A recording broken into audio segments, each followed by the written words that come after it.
Great news, the reviews are in and the i5 12600K and 12600KF deliver amazing gaming CPU performance on par with the best CPU in 2021.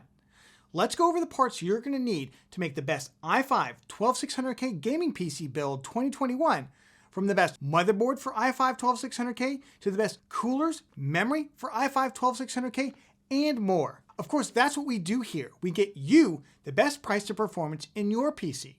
Remember to give the video a huge like if you get value out of it, and click subscribe and the bell icon. That way you get notified when we go live with new content. With that, let's jump into it. There has been a ton of review coverage for the i5 12600K. So instead of rehashing it, we're just going to do a brief comparison between the i5 12600K, the i5 12600KF, and their closest competitors from the 10th and 11th gen Intel lineups, and of course, the Ryzen 5600X and 5800X. For gaming, the answer is very simple. Looking at the 10-game FPS results from Tech PowerUp, I put a link to their full review in the video description below. Even when using one of the most powerful GPUs today, there's only about a 15% difference between the i5 10600K and the i5 12600K. I will note that the 10600K is only PCIe Gen 3, and all the other CPUs here have at least PCIe Gen 4. We do see an even narrower gap between the i5 12600K and the Ryzen 5000 CPUs, with the 5600X only trailing by 6.5% and 5800X only behind by 3.5%. And if we move up to 1440p resolution, we see those margins shrink away, with the 10600K now only about 11% behind, Ryzen 5600X only behind by 5%, and Ryzen 5800X only behind by 3%. At 4K, any meaningful difference between these CPUs vanishes, as we are almost entirely GPU bound. The reality is that in the last couple of years, CPU gaming power has advanced much faster than GPU gaming power. And at this point, I just recommend you buy whatever CPU you feel best fits your overall budget and needs, because it's likely to take several generations of GPU upgrades to catch up. And by then, you'll likely be looking to upgrade the entire platform anyway. A brief note on productivity. While the i5 12600K does perform admirably in productivity workloads, I doubt most gamers could tell the difference for the occasional video edit or Blender render between any of these CPUs and the i5 12600K. And if you do that work professionally for money, then I wouldn't consider any of these CPUs, and instead I'd be looking at something closer to a Ryzen 5950X or i9 12900K. A quick note on the 12600K versus the 12600KF. Now, if you're looking to build a gaming PC with the i5 12600K, I would strongly urge you to look for the i5 12600KF instead, which is often cheaper and does not include the integrated graphics. There's really no other difference between them, so why spend the extra money on the integrated GPU you're never going to use? That being said, the i5 12600KF is not in stock anywhere as of this recording, so maybe you just go with the 12600K. Now let's talk about the best memory for the i5 12600K, because this is also going to influence our motherboard choices, since we either have to pick DDR4 or DDR5. Now, most reviewers used a 3200 CL14 kit of memory DDR4, and I've seen testing with more affordable 3600 CL16, as well as some of the more expensive and fast DDR5 kits. Now, all I can say is that the DDR5 gaming results, they are totally underwhelming. And at times, DDR4 actually slightly outperforms even some of the faster DDR5 memory in particular games. Just taking a quick look at the overall DDR5 landscape, if you even want to just take a look at the price, you're going to end up spending for 32 gigabytes, which you don't need for gaming. You only need 16. But for 32 gigabytes, you're going to end up spending for the faster stuff about 5200 speed. This is like CL38 or CL40. Between $279 and $329. Now, I picked up an Alloy kit of 2x8 gigabyte DDR5 4800, I think this is CL40, for $170. That's extremely expensive compared to what we can get for DDR4 memory, which will actually outperform this. So taking a look at some of the more expensive DDR4 memory, which I wouldn't necessarily recommend, we can see that a DDR4 3200 CL14 kit costs anywhere, I mean, this kit's probably on sale, this costs anywhere from about $100 to $125 for 16 gigabytes. Again, very expensive for that speed. Alternatively, if we come up to 3600 CL18, which probably will run about the same overall speed because it's slightly faster speed, but slightly higher latency, we can get a kit for $55 on sale, but probably more like $60 to $65 for a 2x8 gigabyte kit. And we've got a much wider selection of memory, including more RGB memory. Of course, if you have to have every ounce of performance, there is 3600 CL16, which is not that much more expensive than the CL18 version. You can get that for somewhere between, I'd say, $75 and $90 for the full kit. Overall, if it were me, I would probably just go ahead and go with a 3600 CL18 kit, possibly even a 3200 CL16 kit. And if I really felt like spending just maybe $10 or $15 more, I could certainly see a 3600 CL16. That brings us to motherboards. And honestly, the Z690 motherboard prices, they're probably the most off-putting part about building the best i5 12600K gaming PC. And they're a serious advantage if you want to consider an alternative platform like Ryzen 5000 or Intel 10th or 11th gen, where the motherboards have been out for a lot longer and they're a lot cheaper for the same features. So I recently did my review of the best Z690 motherboard, so you can check that out. I'll leave a link up there in the card and also down in the description. But it basically boils down to two boards. If you don't need the onboard audio, that means you're going to plug in like an HDMI cable into a stereo receiver or something of that nature. You're not going to plug in headphones into the front panel.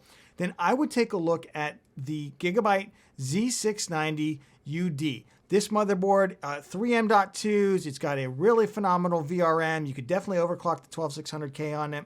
It's got all the features you need. It even has a pre-installed rear I/O shield, which I really like. Just makes install that much easier. Again, pretty much all the features you need in a motherboard. And if you want a Wi-Fi enabled version, there's one for $20 more for $220. But if you also need the onboard audio, if you're going to plug in headphones, for instance, into the front panel, I would take a look at the Gigabyte Z690 Gaming X. This is the one I would strongly recommend. I have really dumped on Gigabyte Gaming X boards in other chipsets before because they've been terrible. But this time Gigabyte did it. They actually made a board worthy of the gaming name. I went on at length in my Z690 motherboard review, so you can check that out. But really quickly, this board has phenomenal audio. It's got an ALC 1220 audio codec with a really impressive audio implementation. You can see it in the bottom left-hand corner of the board, the amp up audio. This is something you typically see only on their Aorus branded motherboards, or more expensive gaming focused motherboards.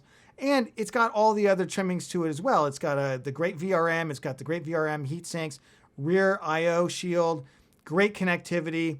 Honestly, similar offerings from other MSI, ASRock, Asus are anywhere from $30 to $70 more. I just don't understand why you would spend that kind of money. If you do want a Wi-Fi enabled version of this board, I would drop down to the Gigabyte Z690 Aorus Elite. It's basically the Gaming X board with Wi-Fi, slightly better VRM, and a little bit more RGB on it for $270. On the low end, to compete with the Gigabyte Z690 UD, you can, of course, take a look at the MSI Pro Z690A.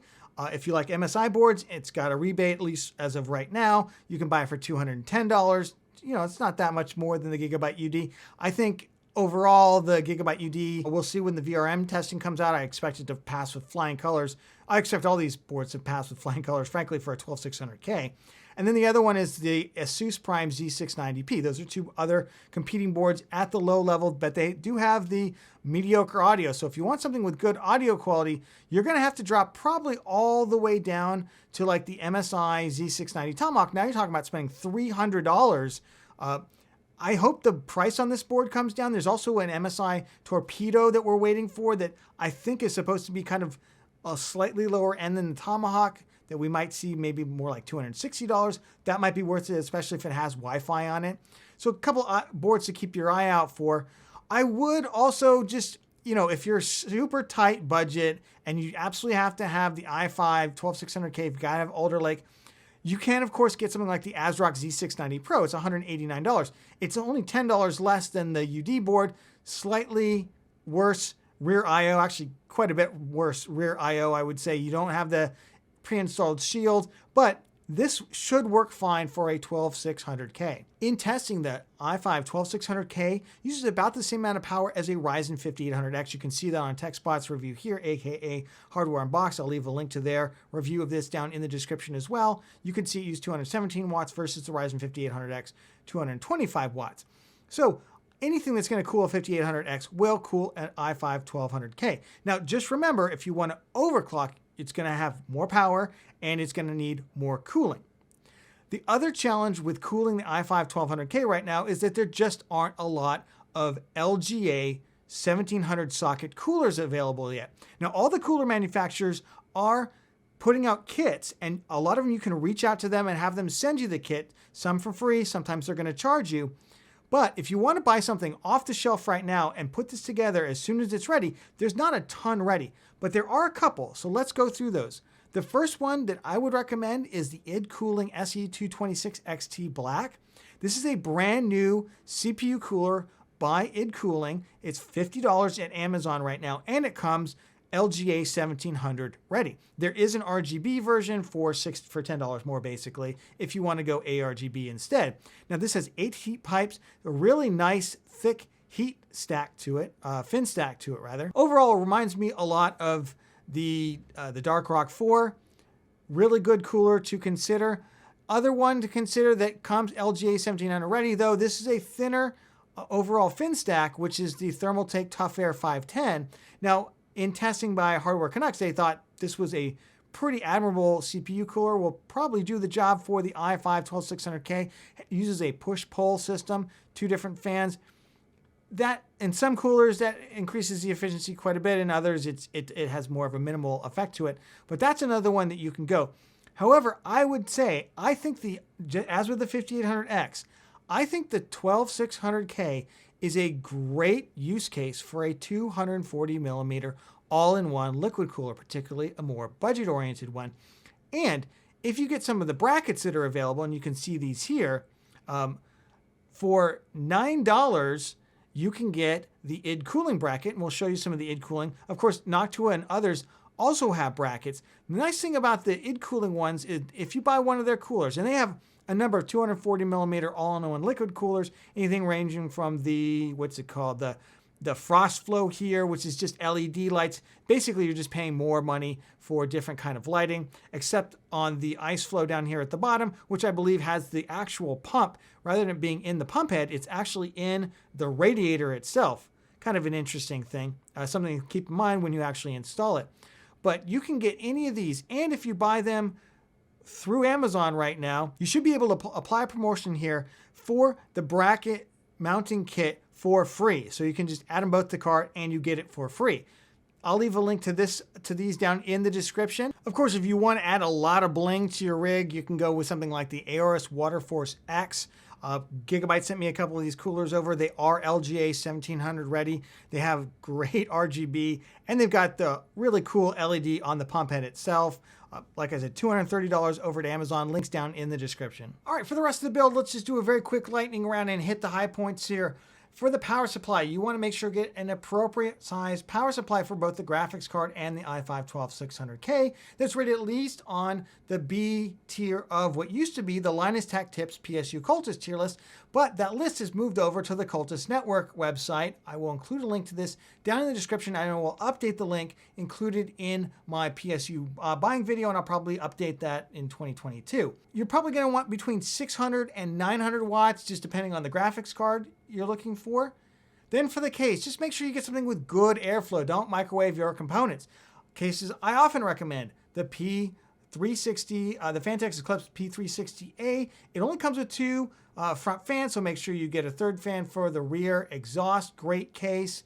Alternatively, on a super low budget, Zalman S2 comes with 3 included fans, only 2 of which are Molex. Just be aware of that. But they tend to run really well, and I've never had a problem with these cases for ultra budget builds. Of course, for the storage, I'd look to get at least a terabyte of storage. If you're going to spend the money on the motherboard, if you're going to spend the money on the i5 12600K, I would also just dump in at least a 1 terabyte drive and check out my best SSDs for gaming. Something like the Western Digital SN550 Blue is good. Sabrent Rocket. This is a QLC drive. I would get Kingston, any of these drives, honestly, in about the $80 to $100 range is what you're looking for there. Let's take a really brief look at the different platform costs between the 12600K, the Ryzen 5000 systems, and Intel 10th and 11th Gen to see what you're all in for. Now, I've excluded the graphics card costs. I've put in an RTX 3060 Ti. I feel like that's where most of the user base typically is. They're somewhere around a 3060 Ti if you want this high end of a platform. So we've excluded the cost because LOL on the cost of a graphics card in 2021 or even 2022. We're just looking at the overall platform cost. In the i5 12600K case, we went with the Gigabyte Z690 Gaming X. We went with premium audio on all of these systems. We did go with slightly faster memory here, 3600 CL18. Not much of a cost involved over some of the other systems. And then most of the other components are similar except for the cooling and the power supply. In this case, we went with the 650 watt power supply, $60, and we went with the id cooling SE226 Black, which is only $50. It's a really cheap mid-range cooler. Now let's compare that with probably the cheapest system here, which is going to be the Ryzen 5600X. We did go ahead and use a budget cooler. Now remember, it does come with a cooler. You don't have to use a third-party cooler. I just thought it was a little bit more apples to apples if we do. That being said, we can drop down to a much more budget end cooler for it. And we went with the Gigabyte B550M Aorus Pro, which has great audio on it, but it's a micro ATX motherboard that's very affordable. Currently on sale for only $100, but I thought that was a little unfair, so I went with a non-sale price for it at $125. You can see same memory, same everything, slightly smaller power supply because the Ryzen 5600X uses less power, so we were able to save a little bit of money there. $700 overall. So the difference is about $130 if you want to go with the i5 12600K. Now let's take a look at Intel's other offerings, and I feel like they're coming up a little short. Maybe we'll see better pricing as time moves on here with like the 10600K. We went with the Gigabyte Z590 Aorus Elite along with the i5 10600KF, excuse me. Otherwise, very similar build. We went with the larger cooler, $715. I feel like for the price, the Ryzen 5600X does that one in, and also does in probably the 11600K, which similar specs. We just use the 11600K because this has PCIe Gen 4, where the 10600K does not. $734. Of course, you can use cheaper motherboards if you don't need the audio. I'm just trying to compare a more premium feature set like for like in a gaming build, assuming gamers like things like good sounding audio in their games. And of course, if you want to look at something that's probably more pound for pound in terms of performance on par with the i5 12600K, that would be the Ryzen 5800X. You can see that's going to run you about $800. Why is that? Well, we had to upgrade the cooling on this, and we also had to upgrade the power supply. So overall, you know, for only $30 more, it's a really strong reason to consider, I think, the i5 12600K. Now, this assumes that AMD is not going to reduce the Ryzen pricing. We've already seen the 5800X at Micro Center, and only Micro Center so far at the time of recording reduces down to $300. And if that's the case, then Ryzen starts looking much, much better in terms of the overall platform.